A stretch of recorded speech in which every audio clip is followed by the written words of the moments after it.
Hello class, we're continuing in chapter 4, lesson number 3, more on operations with rational numbers.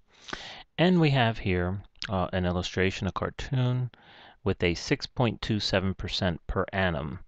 And the bank states this is the highest rate of interest allowed by law. And the lady asks, how high would it be otherwise? Well, suppose that the couple in this cartoon had $1,275 to invest in a savings account. How much would the account be worth at the end of the year if they put their money in this bank? One way to answer this question is to reason like this. An interest rate of 6.27% means that each $100 in the account earns $6.27 in interest per year. So knowing that, let's go to our board here, and so they're giving us some numbers here. They're giving us 1,275, right? And that's in dollars. And we have an interest rate. Let's just put it over here, 6.27%. Okay. Now a way to look at this is that for every $100, okay, so for every $100, the interest would be $6.27.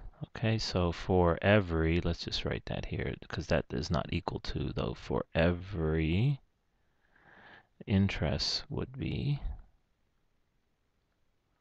6.27%, right? Or excuse me, $6.27. So one of the things that we'd want to know is how much would the interest be on the year. And there's a ratio here. We got to say, well, for every $100, well, if we divide this by $100, we would have here a ratio or a percentage as well. We know that for every $100, we're going to earn 6.27%. Well, let's divide that, and we're going to get 12.75. It means we have at this with this amount of 1,275. How many hundreds do we have? Well, we have 12.75. So you could divide that into there. So that's how many 100s. Now, if we were to take that and multiply by 6.27, because remember, for every 100, there's 6.27 or $6.27. So I'm going to make it a little bit different than what they have on their screen. I'm going to go downward. They're going across. We could have gone across, but just to show you that we're multiplying, right? And the answer here would be, if we did our math, it would be 79.9425, okay, which rounds off to 79.94, okay? So this is actually an x to multiply. So we're just using this the old-fashioned method. So this would be the amount of interest for 1,275. And we did this simply, again, we found out how many 100s are there. Because I know for every 100 over here, I have this much. So how many 100s are there? Well, there are 12.75 hundreds. So now knowing we have that many hundreds, we just need to find out what the total interest would be for that investment. And now we have that interest, so at the end of the year, the account, we would add again back the original amount. Excuse me, I'm writing that incorrectly. It should have been further over here. So the account had 1,275 to start, and now we're just going to add these up, and we'll have 1,354 and 94 cents. So the account started, okay, here's where it started, and after 1 year, it ended up with $1,354.94. Finding this answer required making several calculations with rational numbers, all which are positive. In this lesson, we will learn how to apply the rules that we've learned for computing with integers to computing with positive and negative rational numbers. So in learning how to subtract integers, we found that subtracting a number is equivalent to adding its opposite. By using this principle, we can change subtraction problems into addition problems and then think of them in terms of addition. So let's go over and clean up our board here. And we're just applying what we learned with integers here now with rational numbers. The only thing is it generally gets a little more complex because you're dealing with decimals. You can also be dealing with fractions. Well, let's go ahead and start with the first one. Let's make sure we have everything right here. Okay.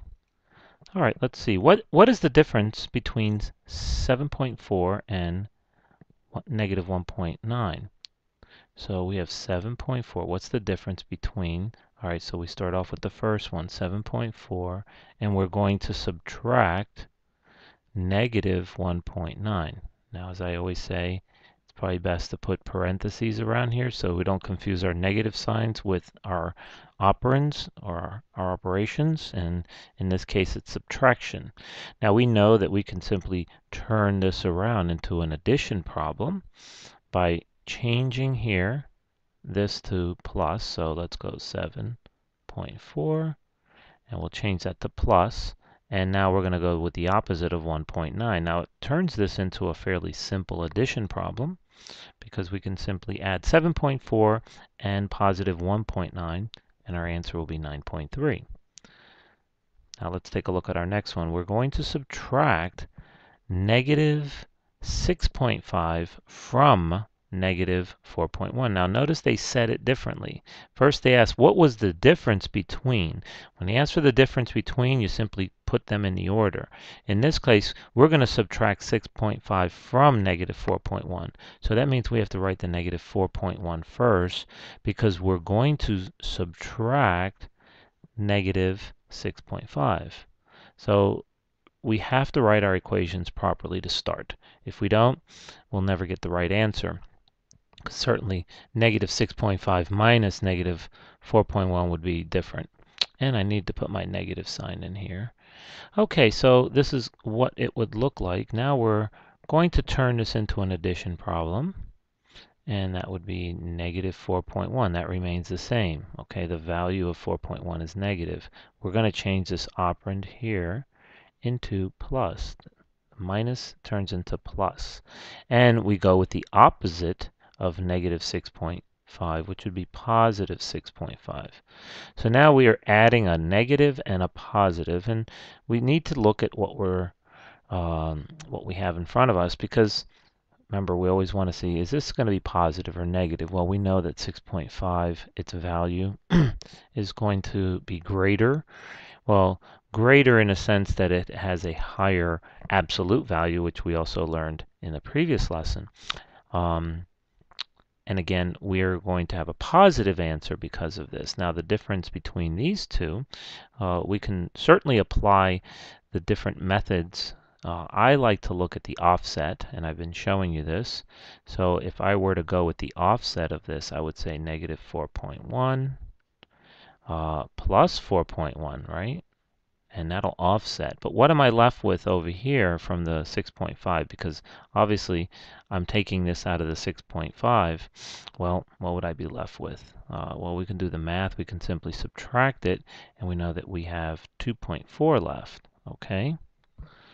2.4, because 4.1 plus 2.4 would be 6.5. So we've simply have broken down the 6.5 into the addition of these two rational numbers. And the reason we're doing so is so that we can go ahead and offset these two because we know that these are opposites now. and those will opposites do not necessarily attract. In this case, they actually offset. So 2.4 would be our answer. Let's move on. The rules for multiplying and dividing integers also apply to multiplying and dividing rational numbers, stated in terms of absolute value. And here we go again. This is what I've been speaking to you in class regarding the long description and definition of math, which we should not, we can define it this way, but we should not have to depend on it when we do our math. We should be able to do our math often enough that our mind simply will be able to do these calculations without sitting here and thinking, what is the definition of? And here we have, but let's go ahead and read it, and that way we understand it and know it. The product or quotient excuse me, of two numbers having the same sign can be found by multiplying and dividing their absolute values, the answer always being positive. And the product or quotient of two numbers having opposite signs can be found by multiplying and dividing their absolute values, the answer always being negative. So we've already covered that. We have positive times positive. We know that's going to yield a positive, and negative times negative is going to yield a positive. So that was the first definition. It says that two numbers having the same sign can be found, or at least the product or quotient. I can certainly turn this into a quotient as well and simply stay the same. Positive, positive. Now if they're different, positive, negative, or negative, positive, and again we can either multiply, we can divide, these would be negative.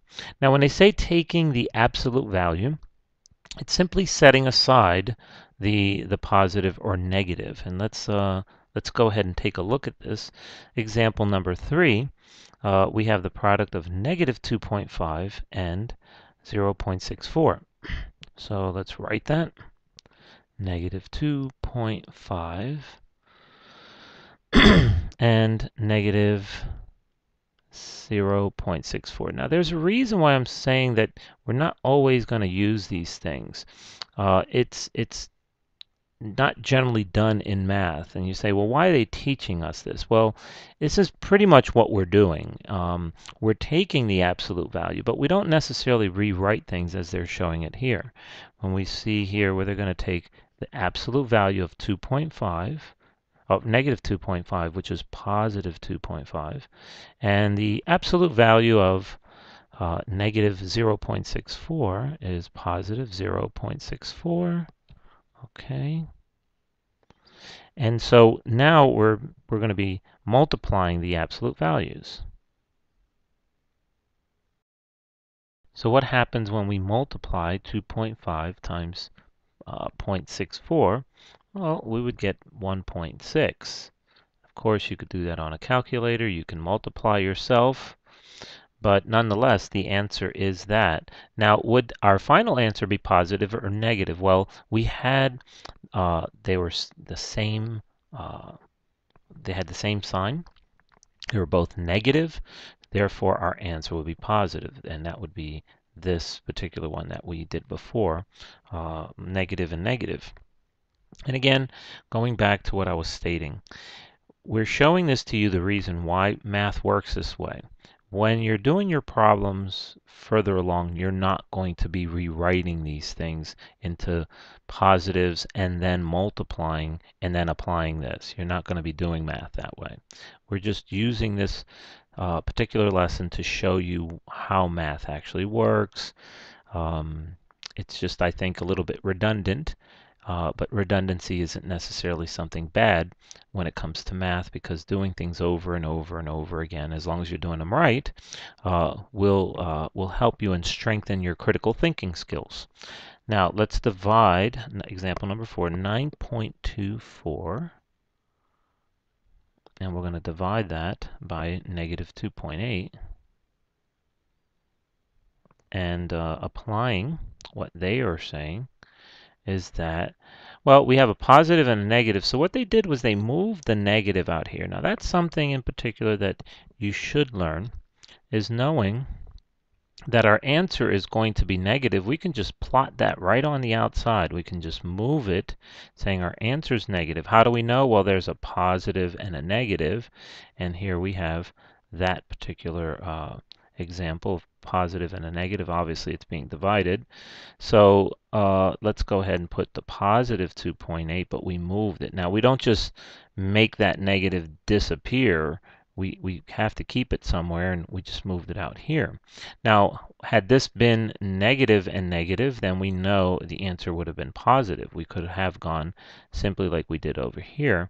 Now let's go ahead and do our math, and the answer would be 3.3, so it's still negative 3.3. And again, had this been negative over here and this been positive, the same thing would have happened. We would just move the negative outside, make them both positive numbers, and then go ahead and divide, and answer would be negative. So, okay, so that concludes this lesson.